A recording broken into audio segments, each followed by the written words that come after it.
اعوذ باللہ من الشیطان الرجیم بسم اللہ الرحمن الرحیم۔ آج ہم پڑھیں گے سبق نمبر 16 تقسیم و ترقیق۔ الحمدللہ رب العالمین والصلاة والسلام علی سید الانبیاء والمرسلین، اما بعد فاعوذ باللہ من الشیطان الرجیم بسم اللہ الرحمن الرحیم۔ اللہم افتح علینا حکمتک وانشر علینا رحمتک یا ذا الجلال والاکرام۔ رب زدنی علما رب زدنی علما رب زدنی علما۔ رب اشرح لی صدری ویسر لی امری واحلل عقدۃ من لسانی یفقہوا قولی، آمین۔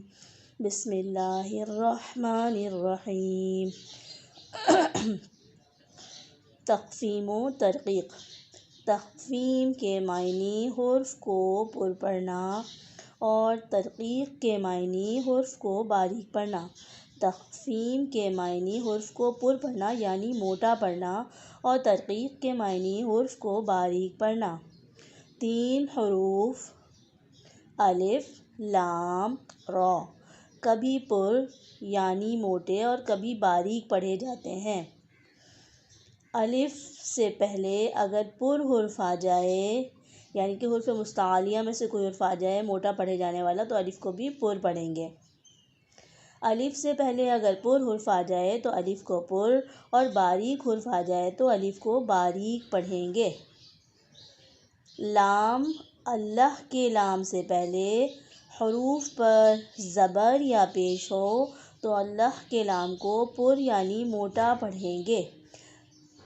اللہ کے لام سے پہلے حرف کے نیچے اگر زیر ہو تو اللہ کے لام کو باریک پڑھیں گے۔ اللہ کے لام کے علاوہ باقی تمام لام باریک پڑھے جائیں گے۔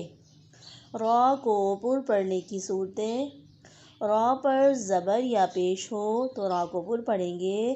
را پر 2 زبر یا 2 پیش ہو تو را کو پر پڑھیں گے۔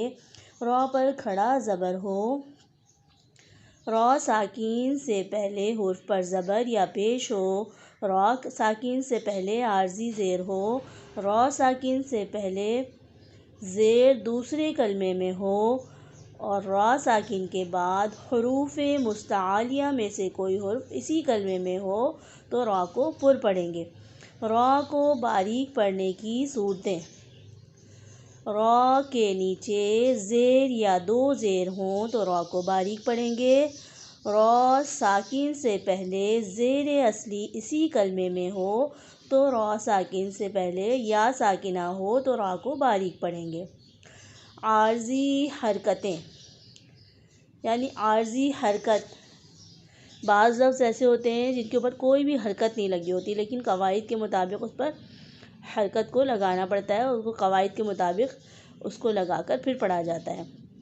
ویسے تو ہم قرآن پاک میں کچھ بھی اضافہ نہیں کر سکتا انسان، جو اللہ پاک نے جو اتارا ہے وہی پورا قرآن پاک ہے، تو وہ قواعد کے ذریعے اگر ہم قواعد پڑھتے ہیں تو قواعد میں بتاتے ہیں کہ اس لفظ پہ ہم زبر دے کر یا پیش دے کر یا زیر دے کر کس طرح سے اس کو پڑھ سکتے ہیں۔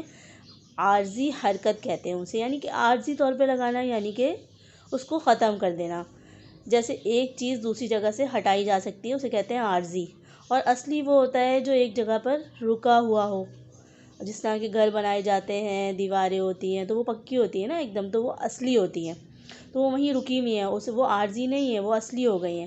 عارضی وہ ہوتا ہے جو چیز ہم ایک جگہ سے دوسری جگہ سے ہٹا سکتے ہیں نا، تو عارضی حرکت لگانا اسی طرح ہے۔ عارضی حرکت لگانا: قرآن پاک میں بعض کلمات الف سے شروع ہوتے ہیں اور الف پر کوئی حرکت نہیں ہوتی، ان الف پر جو بھی حرکت لگا کر پڑھیں گے وہ حرکت عارضی ہوگی۔ جیسے ارجعی کے الف کے نیچے زیر عارضی ہے، قرآن پاک میں اس کے نیچے زیر نہیں آیا ہوا، اس کو قواعد کے مطابق دیا گیا ہے کہ ہم اس طرح سے اسے پڑھیں۔ ایک ہی کلمے میں را ساکن سے پہلے زیر اصلی ہو، اس کے بعد حروف مستعلیہ ہو تو را ساکن کو پر پڑھیں گے، جیسے مرصادین۔ انشاءاللہ اس سے آگے تختی ہم کل پڑھیں گے، کہ آج بہت ساری ڈیفینیشن تھی اس کی، میں نے آپ کو سمجھائی ہے۔